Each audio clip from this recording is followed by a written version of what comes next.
nosotros aquí desde el espejo, tratando de que lleguen a ustedes esos reflejos, esas imágenes que se reflejan en nuestro espejo, pero que a su vez se multiplican, se agigantan, porque no solamente las temáticas son interesantes, no están dentro de la agenda habitual de los medios, sino que rompemos un poco eso para enriquecernos, para aportar.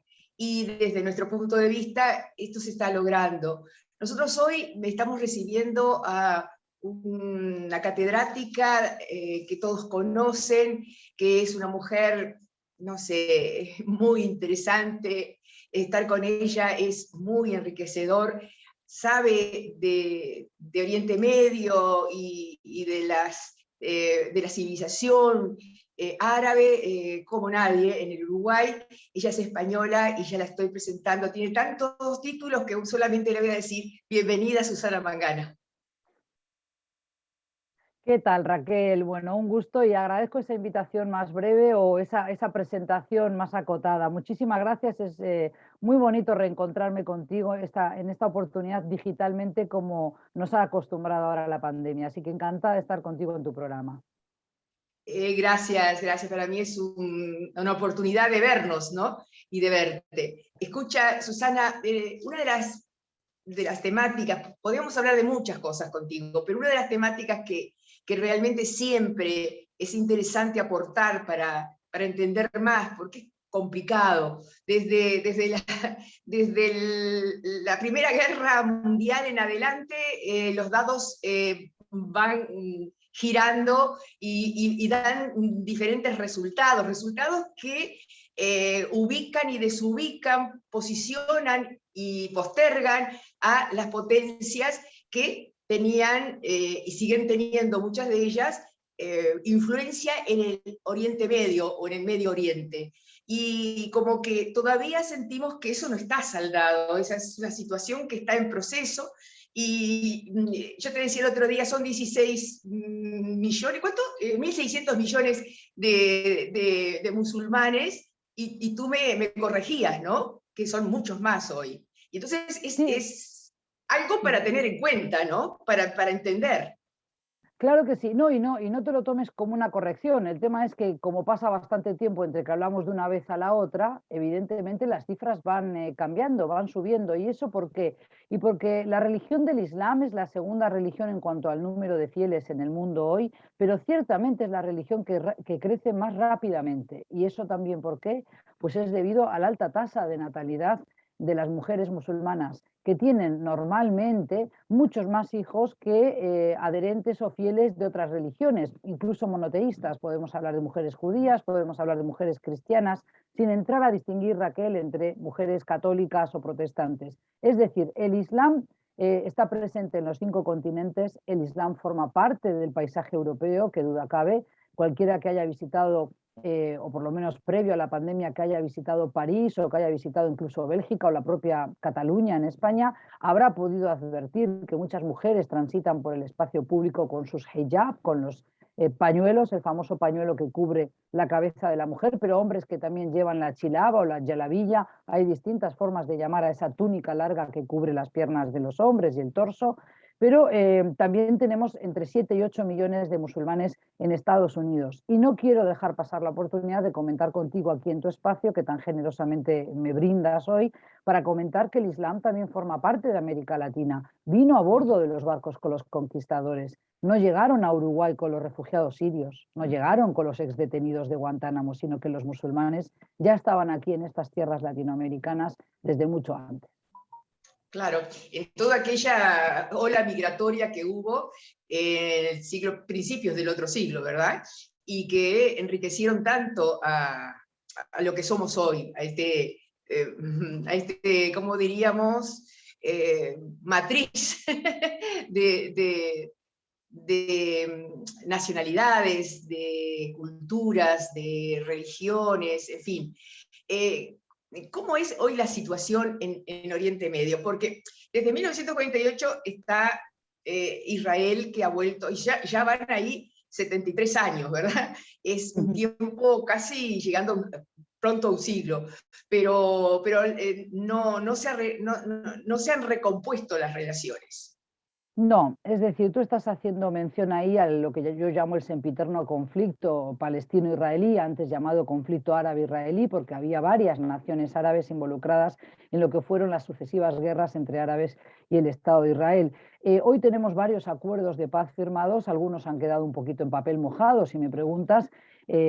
Por ejemplo, los acuerdos denominados acuerdos de Abraham firmados durante la última etapa del mandato de Donald Trump en Estados Unidos, es decir, hago alusión a los acuerdos de paz, o por lo menos el acuerdo que permitiría llegar a una normalización de relaciones bilaterales entre Emiratos Árabes Unidos, Bahrein, y luego se sumaron países como Sudán en África y también Marruecos, todos ellos países árabes de mayoría musulmana con Israel, sumado a lo que ya era el antecedente histórico de Camp David, es decir, lo que fue la firma de la paz unilateral por parte de Egipto, el primer país árabe que firmó la paz con Israel, y después en 1994 Jordania. Pero claramente faltan todavía más países hasta completar 21 países que son soberanos e independientes y 22 si contamos a Palestina, que son los países que forman parte de la Liga de Estados Árabes, que sí le reconoce estatus de Estado soberano e independiente, por más que todavía no lo es a Palestina. Pero hay otros conflictos también en ciernes, hay otros conflictos que todavía están sin resolver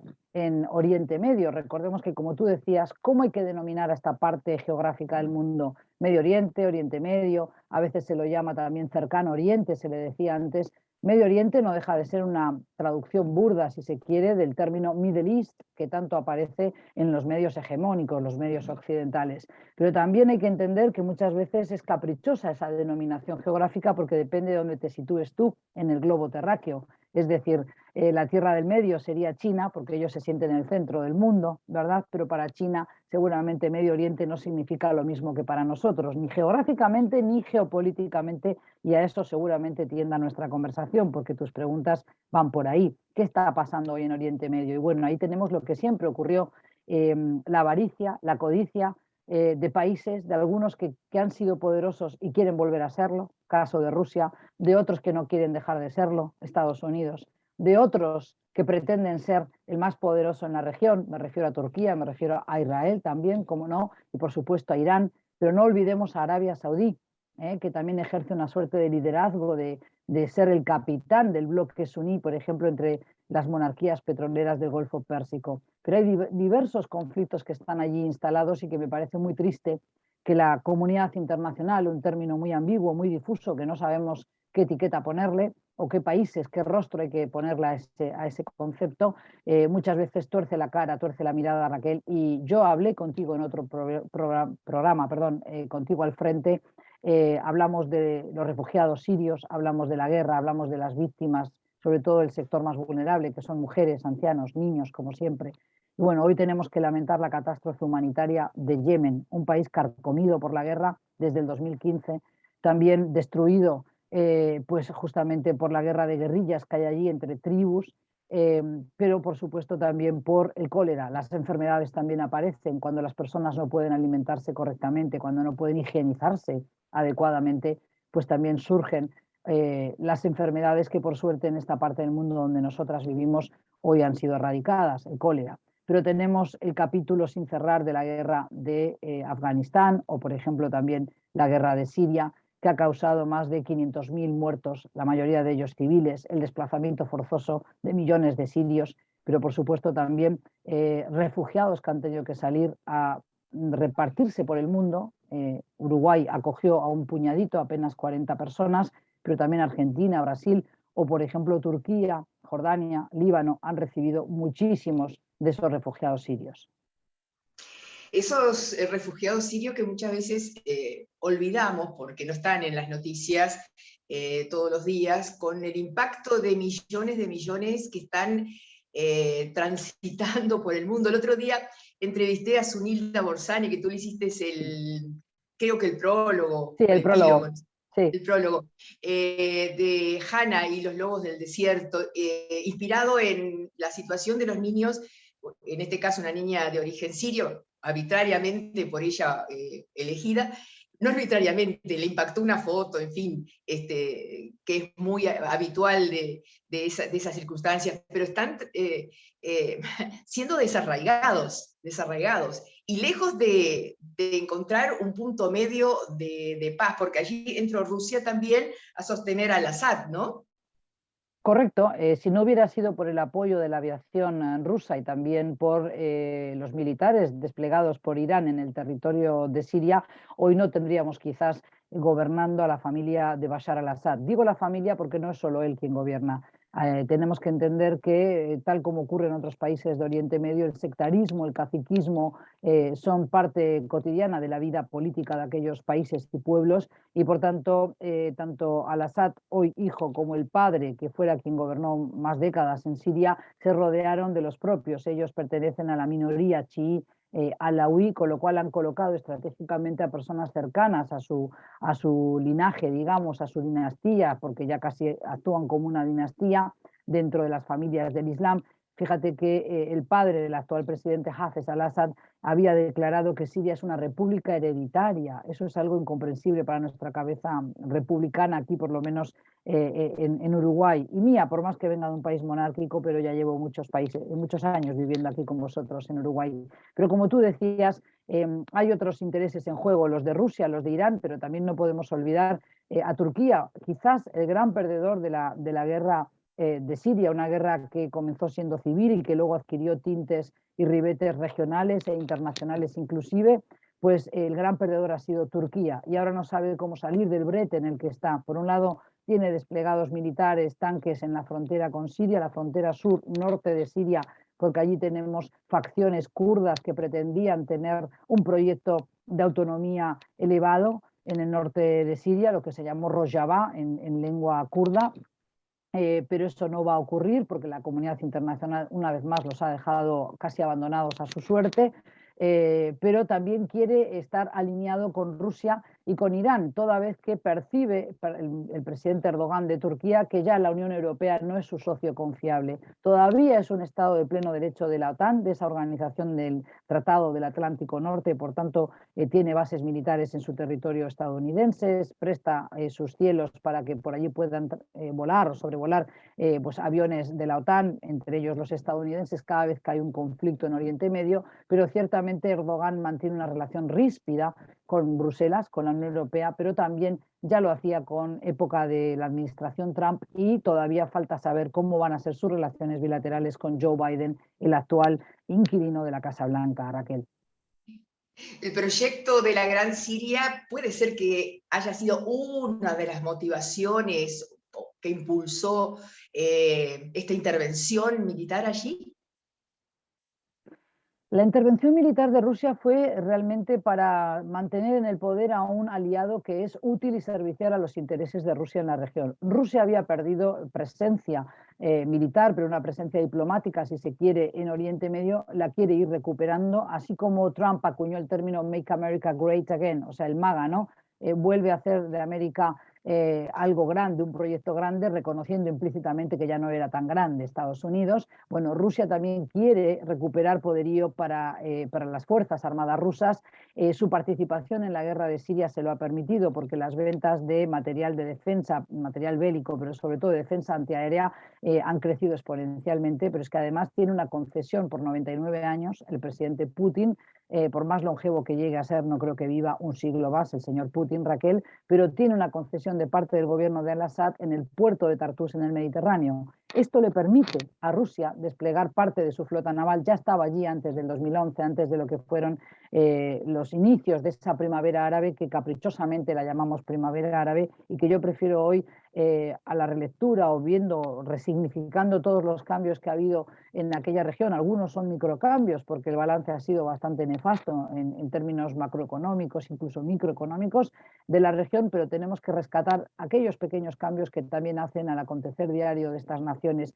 Ya antes de esa primavera árabe, Putin tenía entrada a ese puerto de Tartus en Latakia, en la región que es además la región natal del presidente Bashar al-Assad y su familia, pero ahora ha renovado la concesión de ese puerto para la utilización de la flota naval rusa, pero es que además calcula, sobre todo especula el señor Putin con lo que van a ser las ganancias para Gazprom de Rusia, para su empresa nacional o estatal de gas, de la exploración y explotación del yacimiento del Leviatán, que ocuparía, ese yacimiento está en aguas territoriales de Siria, pero también del Líbano y por supuesto de Gaza.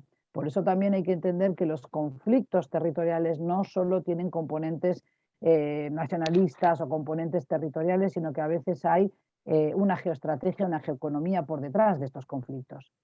Generalmente hay una economía por detrás de estos conflictos. El petróleo ha sido una, allá en Libia pasó lo que pasó, y los cambios no creo que hayan favorecido, pero te lo dejo a ti para que lo analices. El petróleo de toda la costa y el gas en territorio acuático de Gaza, de Siria, de toda esa costa, sigue siendo todavía, mientras el petróleo se maneje como energía todavía de este mundo, importante, ¿no? Trascendente. Además de la venta de armas y todo lo que conlleva, y de los grupos mercenarios que se han organizado en la región, que no son un Estado, pero, pero de alguna manera se han convertido en un protoestado. ¿no? Sí, claro. Protoestado. Sí, claro, tú te refieres al archifamoso Estado Islámico, que hay que llamarlo autoproclamado Estado Islámico, porque no fue un Estado y tampoco es islámico. Si bien adopta fórmulas, adopta claves que nos pueden remitir a una narrativa muy medieval, por otra parte, a algunos textos de algunos teólogos musulmanes. Por ejemplo, se ha mencionado mucho a Ibn Taymiyya, pero fuera de contexto y realmente sacando de lugar las citas de Ibn Taymiyya. Pero a ver, sin llegar primero a lo último, porque creo que estos grupos de mercenarios es lo último quizás que podemos trazar en esta suerte de, digamos, de frase que has armado hilvanando una idea con otra. Sí, el caso de Libia es paradigmático.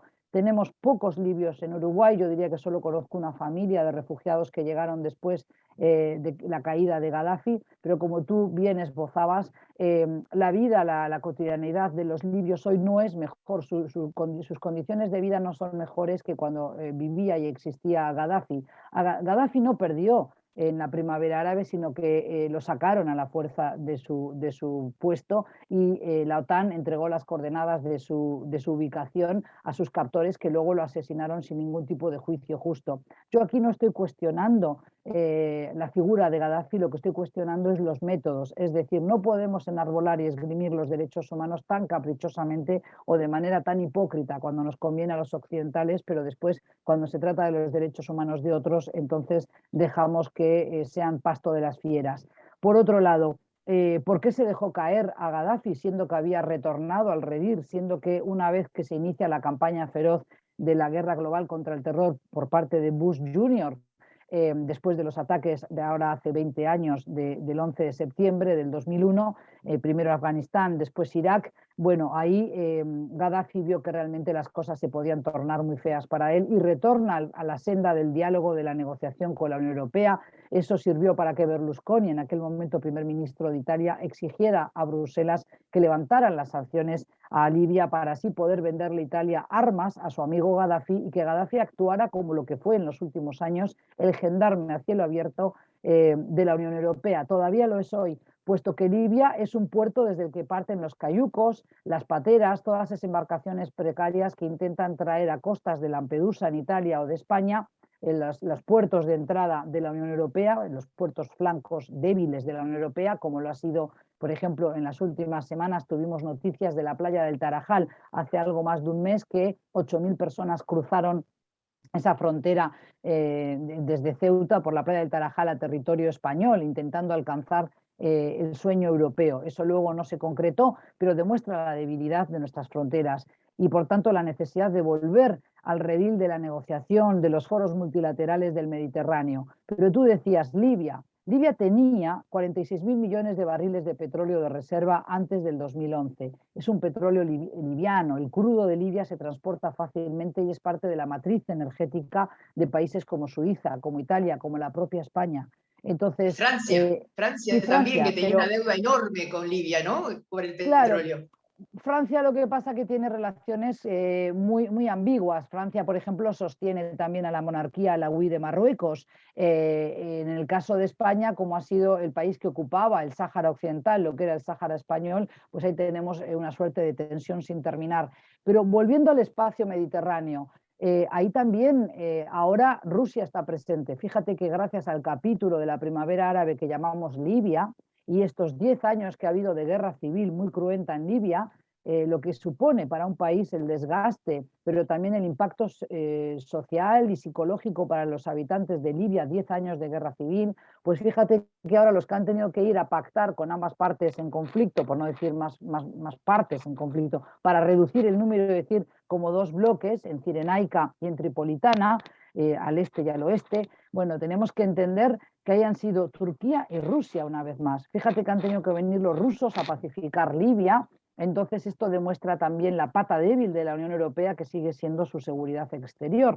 Por más que tengamos españoles notables y connotados en ese cargo, y a mí me llena de orgullo, como por ejemplo supo ser Javier Solana, Mr. Pesk, ahora lo es Josep Borrell, por ejemplo, que es el encargado, el responsable de la política exterior de la Unión Europea. Pero entonces, no podemos dejar afuera a otros países. ¿Qué países serían esos? Pues fíjate, Turquía. Turquía se siente arrinconada, siente que no la tienen en cuenta en esos espacios de diálogo del Mediterráneo, y por eso también tuvo el año pasado una cuerda de tensiones muy importante a las orillas, o si se quieren, aguas territoriales cercanas a las de Grecia. Grecia reclamaba que estaba invadiendo sus aguas territoriales. Francia fletó incluso fragatas porque entendió que había que apoyar a un miembro de la Unión Europea, pero sobre todo para darle una orden de alto al presidente Erdogan, y ahí otra vez se enfrascaron Erdogan y Macron de Francia en esos cruces que no tienen nada de diplomático, sino que son bueno, pues un desgaste para la política internacional, que además se traduce en una desafección tanto de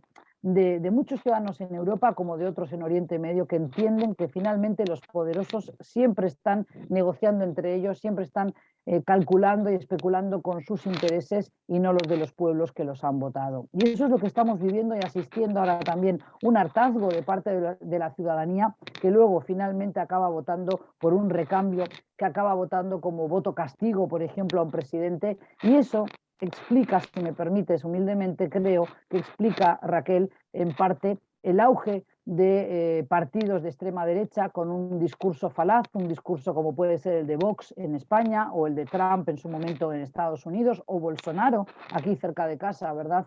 Que es una suerte de populismo de derechas, donde además se hace carne de cañón del inmigrante, del refugiado, de los más débiles, como tú decías, como si realmente todos los problemas de Estados Unidos pasaran por los hispanos o los musulmanes que llegan al territorio estadounidense, cuando en realidad los mayores terroristas, los que más disparan, los que más niños y maestras han matado en Estados Unidos, no son ni musulmanes ni son venidos de afuera, son estadounidenses, blancos, anglosajones o de familia anglosajona. Como Sí, si todos los recordamos. problemas de España fuera el Islam y la llegada de los musulmanes, siendo que el país tuvo 800 largos años de su historia encadenada a la cultura, por suerte, y a la civilización musulmana, y todo el legado que nos han dejado, que también se trasladó aquí a Iberoamérica. En mis clases trabajamos mucho por recuperar la memoria histórica. Hay 6.000 vocablos de origen arábigo, Raquel, que Sí, seguramente sí, si tú sí, repasas lo sé. hay muchos. Lo sé. ¿Sabes qué? Está haciendo un poquito de ruido el roce de tu micrófono con la chaqueta. Entonces, es una lástima Vamos a porque acercarla, sí, como quieras, lo seguramente. que te quede cómodo. Bueno, el tema de Palestina es como, digamos, una carta que juega permanentemente las grandes potencias, ¿no? Biden tuvo un pronunciamiento bastante claro, ¿no? Ambiguo en algunos aspectos y claro en este de política exterior. Bueno, lo que ocurre es que Biden vuelve a recuperar el talante negociador, el talante diplomático que han mantenido otras administraciones estadounidenses, pero que nadie se lleve a engaño. Estados Unidos siempre ha sostenido a Israel porque entiende que es su aliado férreo, su aliado más fuerte en la región de Oriente Medio. Dependiendo luego de si eran, por ejemplo, administraciones republicanas o demócratas, han mantenido diferentes relaciones o diferente grado de relacionamiento con países que aspiran a ser potencias en la región, como dije antes, por ejemplo, Turquía, pero también Arabia Saudí.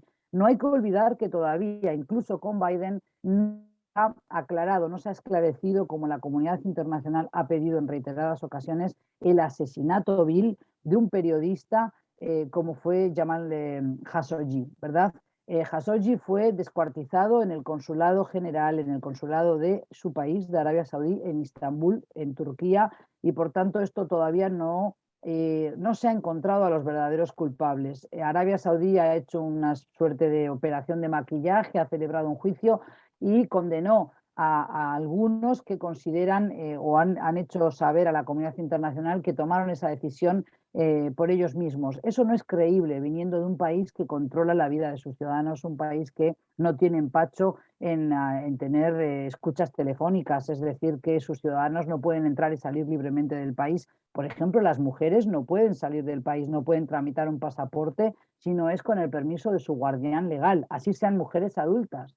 Entonces, eso no es creíble y sin embargo se le perdona todo esto a Arabia Saudí porque todavía nos dicen que es un país aliado de Occidente y sobre todo de Estados Unidos. Y yo pregunto, ¿no sería más correcto decir que son aliados de los poderosos porque Arabia Saudí compra armamento estadounidense y por tanto la industria del armamento estadounidense es la que se beneficia de este tipo de componendas, no necesariamente el ciudadano de a pie estadounidense, como tampoco lo es el ciudadano español? Y sin embargo a Pedro Sánchez, al presidente de España, se le ha criticado mucho que continúe la relación bilateral y vendiéndole armas a Arabia Saudí, toda vez que sabemos que las va a emplear en la guerra inmisericorde que mantiene desde el 2015, 6 largos años de guerra ya en Yemen.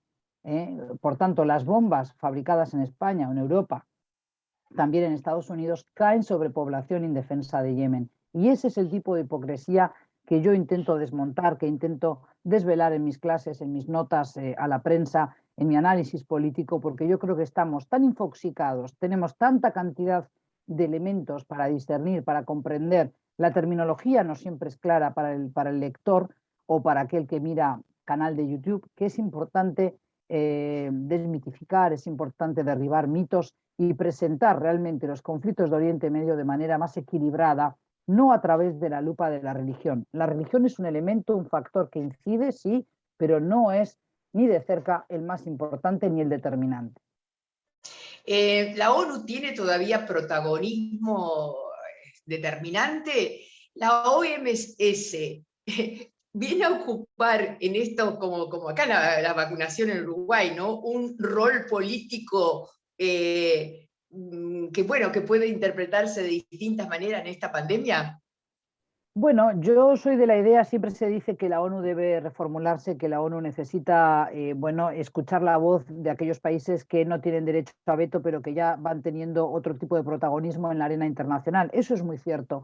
Pero no todo es dar palo siempre. ¿Qué alternativa tenemos? Si no hubiera unas Naciones Unidas, ¿dónde se darían cita los presidentes de los países, desde el más rico, el más desarrollado, hasta el menos desarrollado? ¿Dónde podrían escucharse el presidente de Estados Unidos y alguien de Surinam o alguien de Bangladesh, por ejemplo, o alguien de Benín en África? Entonces yo creo que hay que apostar todavía a ese multilateralismo que quedó muy maltrecho con la administración de Donald Trump, porque ya sabemos la gran cantidad de medidas que tomó. Tú hablabas, por ejemplo, de los cambios que puede volver a tener Joe Biden de acuerdo a lo que estábamos conversando, el conflicto palestino-israelí. Yo diría que los cambios ya los había protagonizado su antecesor Donald Trump, con el traslado de la embajada de Tel Aviv a Jerusalén, con aquel acuerdo del siglo que nunca tuvo en cuenta a los palestinos. ¿Cómo se puede formular un acuerdo para una tierra, para un pueblo y no tener en cuenta la voz de ese pueblo? Es algo inaudito.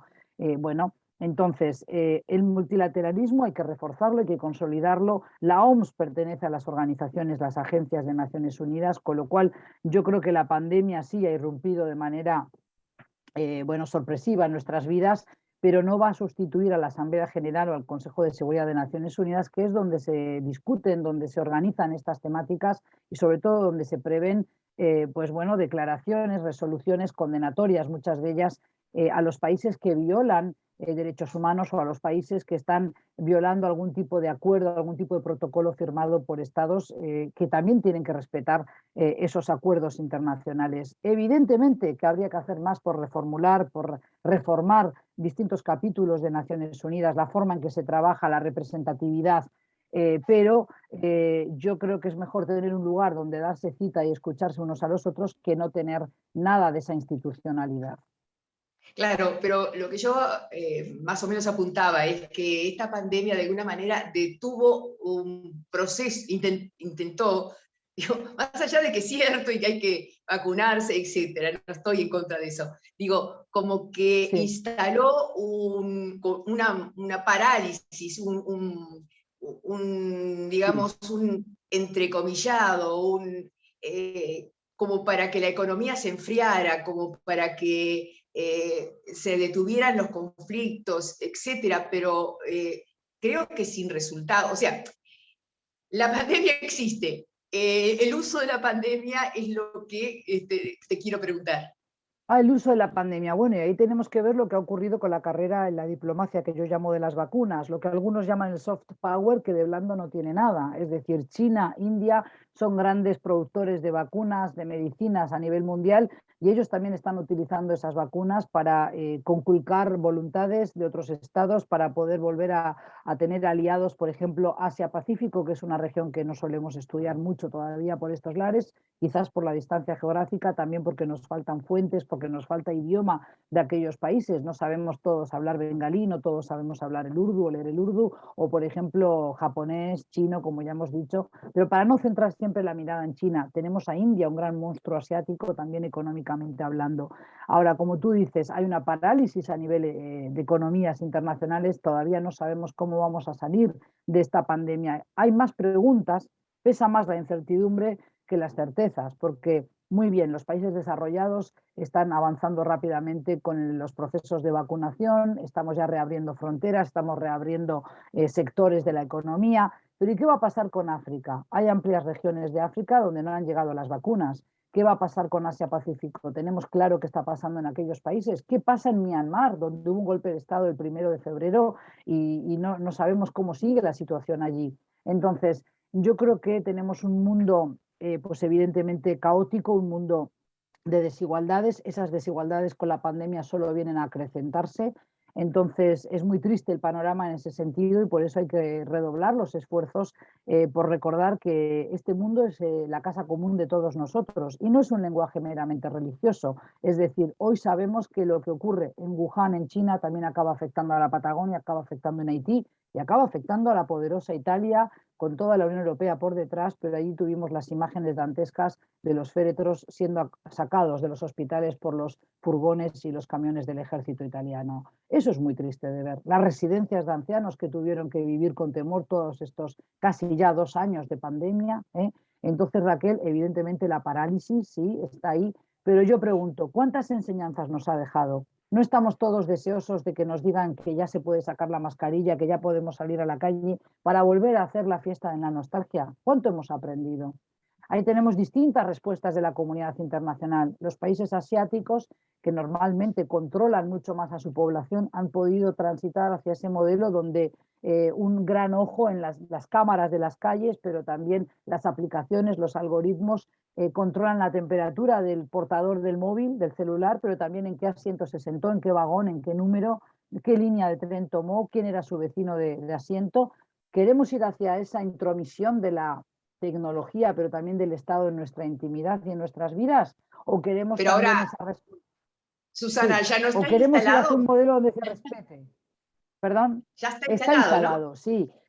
Está instalado ahora, todavía no resistimos, porque por ejemplo en Uruguay o en España vemos que no somos tan proclives, no somos tan disciplinados como los asiáticos, en parte porque no está en nuestro ADN quizás, en parte porque no estamos acostumbrados justamente a que el Estado nos controle en cada paso. Pero ¿cuál es el equilibrio a mantener, verdad? Porque no será la última pandemia probablemente, pero tampoco estamos ya porque nos digan pueden volver a salir, no estamos libres de contraer la enfermedad. Estamos vacunados, pero eso no nos hace inmune al 100%, ¿verdad? Puede que el efecto, si lo contraemos, sea menor, no sea tan grave, pero ciertamente hay que extremar cuidados todavía. Entonces, yo me pregunto, ¿qué enseñanzas nos va a dejar esta pandemia? ¿Vamos a reinventarnos, como hemos dicho? ¿Acaso vamos a ir todos al teletrabajo? Bueno, hay trabajos que se puede hacer, quizás el mío, el tuyo, la comunicación, la educación se puede hacer de manera más armónica, pero para aquellos que tienen que trabajar en la construcción no hay Zoom que valga, no hay aplicaciones virtuales. Entonces todavía quedan muchas lagunas, muchas preguntas. para contestar, pero yo creo que es importante también este espacio que tú brindas para que las personas que luego miren el programa, que nos escuchen, reflexionen sobre todas estas cuestiones. ¿Qué enseñanza de vida nos ha dejado también la pandemia? Yo personalmente he aprendido cosas, no quiero volver a esas carreras, no quiero volver a esa vida donde uno parece que tiene que correr constantemente, porque uno luego deja de correr y dice, ¿sí, a dónde iba yo? ¿A dónde quería llegar yo? Y ahora que ya llegué, ¿qué hay aquí? A ver, ¿qué hay? Y muchas veces uno quiere escalar no sé qué cima, qué montaña, y cuando llega arriba, esto no es original mío, pero me gustó y lo suelo usar, cuando llegas allí arriba te das cuenta que no hay nada, que es volver a empezar otra vez. Entonces yo creo que muchas veces haríamos bien en recuperar un poquito más de humanidad, un poquito más de vida más simple. A mí me parece, Raquel, que el futuro está en los jóvenes. Me están enseñando muchas cosas. Yo tengo contacto cotidiano, como tú sabes, gracias a mi tarea docente, pero también con mis 4 hijos.